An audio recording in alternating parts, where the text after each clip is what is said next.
Oh Vergine dell'Eucaristia, dolce Maria, patera del Sacro Cuore, tu ci offri con nome di vita il tuo caro Figlio, splendor del cielo. Siano lodati i cuori di Gesù e Maria. Questa sera vi saluto con tutto il cuore, carissimi. È costato uno sforzo molto grande stare con voi oggi perché è un momento di sofferenza fisica, questi dolori alla testa che quando vengono, vengono e allora dobbiamo accoglierli con tutto il cuore. Allora, questa sera volevo essere lo stesso con voi perché desidero condividere particolarmente questo tema che è stato trattato dal messaggio in maniera esaustiva e veramente bella. La fede è una dote sin dal principio. Il mondo con le sue varie letterature filosofiche dice che di fede o di fedi ce ne sono svariate se le si applica ad un significato ovviamente distorto. Ma se parliamo di fede vera, di quella ve n'è una sola, quella ovvero che Gesù ci ha trasmesso quando giustamente ci ha dato la vita.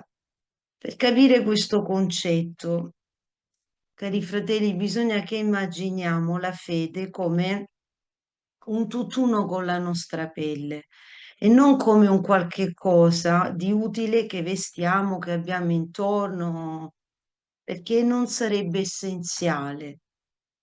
La fede innanzitutto è luce. Quando siamo creati, sappiamo che accade una esplosione di vivida e potentissima folgorazione di luce. Senza questa produzione, diffusione, non saremmo viventi, ma solo vegetali di carne. Ma poiché lo spirito ci abita, sin dal principio diviene inseparabile dalla nostra carne. Ciò attesta che cosa, carissimi? Che lo stesso vale per la fede. Quindi a questo punto ci sentiamo di porci una domanda. Che cos'è la fede? Non è un oggetto ereditato o qualche cosa che posseggo per vestirla, ma è una parte essenziale di noi stessi. Quindi non è un'aspirazione mentale o spirituale.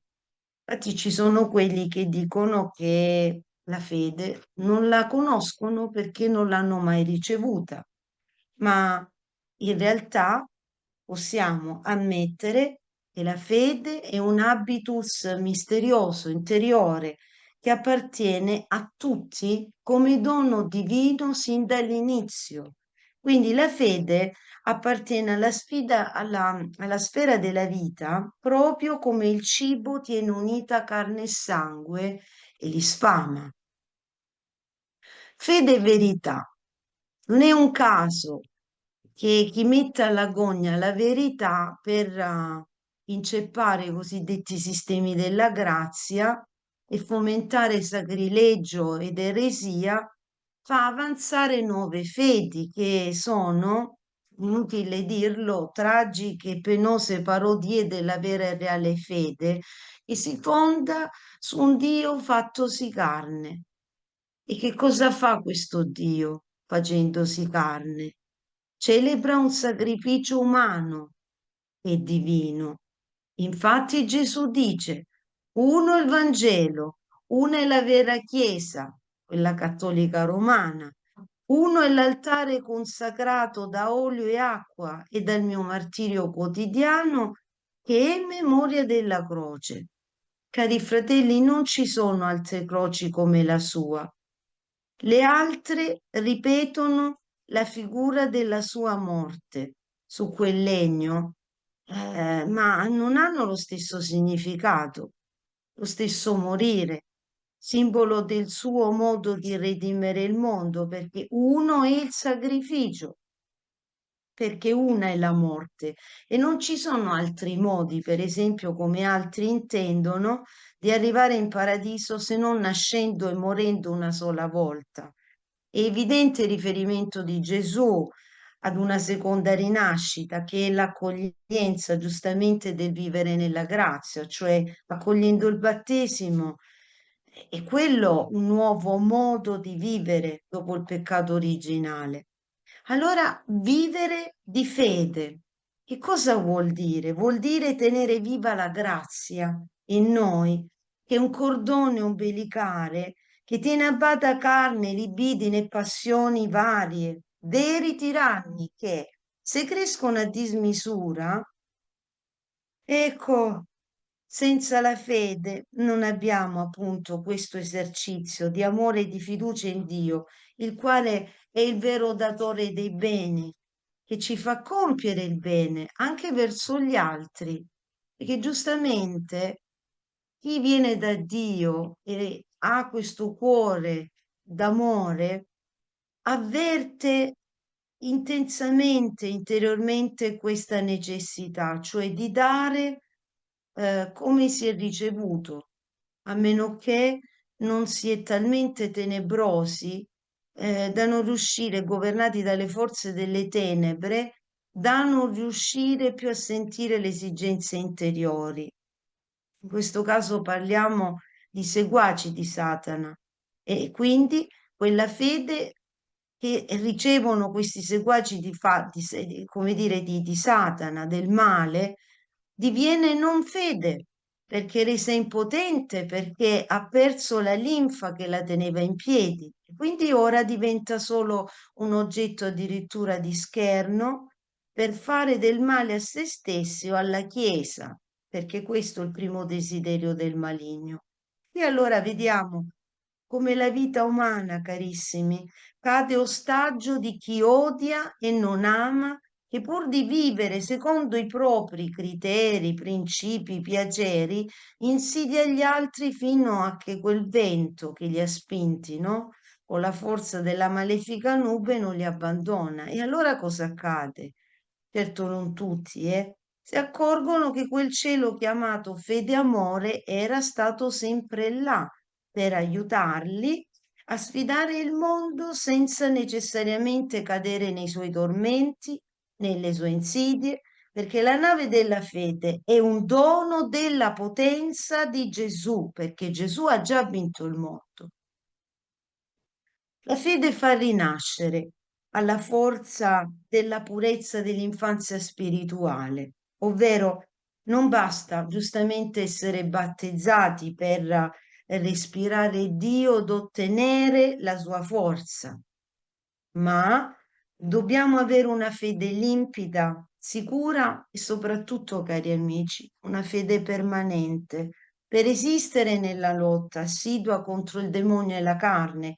Le sfide non riescono a fare fronte ad una persona che ha una fede ben costruita.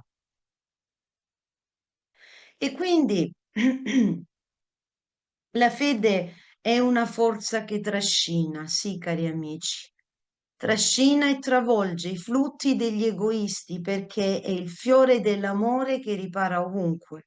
Avete mai visto bene? Quanti di voi hanno incontrato belle anime, vi hanno dato la testimonianza della loro fede e attraverso quel loro comunicarvi vi siete accorti come essi sono stati travolgenti nell'esposizione, ma anche nel parlarvi della propria grazia ricevuta e tutto questo vi ha, come dire, sollecitati ad andare anche voi stessi più vicini al cuore di Cristo.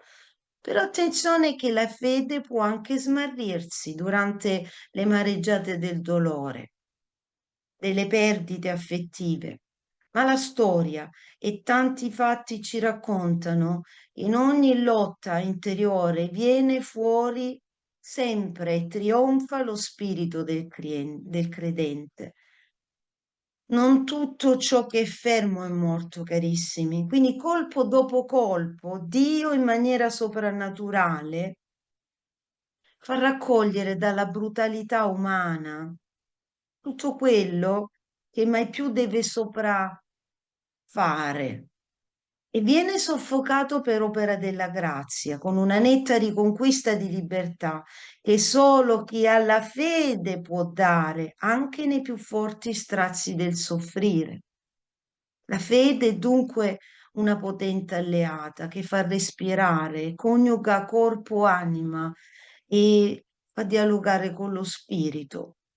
La fede è veramente, come dire, un festival della grazia, sospirante, respirante e anche influente verso le parti umane. Allora,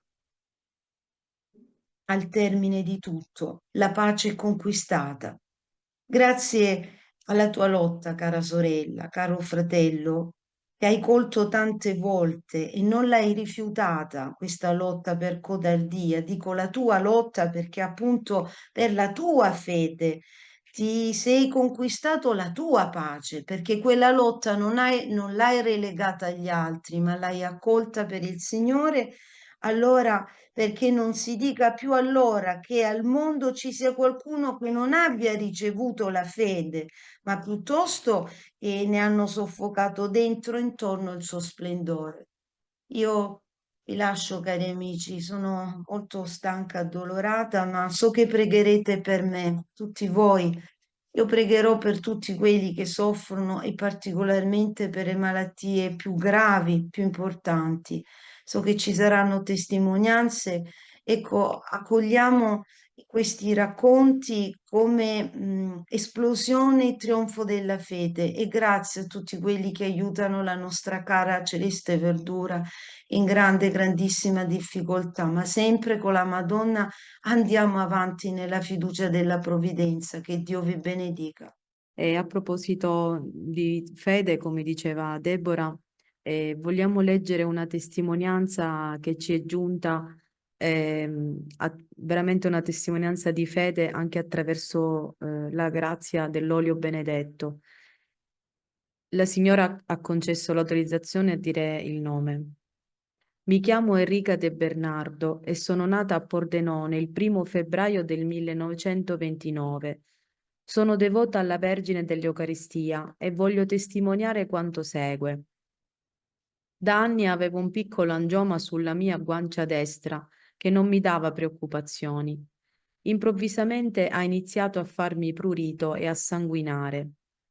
I miei familiari mi hanno allora consigliato di fare una visita dermatologica che avrebbe potuto richiedere successivamente un intervento per rimuovere l'angioma e farlo analizzare. La stessa sera ho chiesto alla Vergine dell'Eucaristia la grazia che i miei figli avessero fede in Cristo e in lei. Ogni sera dopo la consacrazione toccavo l'angioma con il dito bagnato di olio benedetto, oleoso e sanguinoso della Vergine dell'Eucaristia, facendo un segno di croce.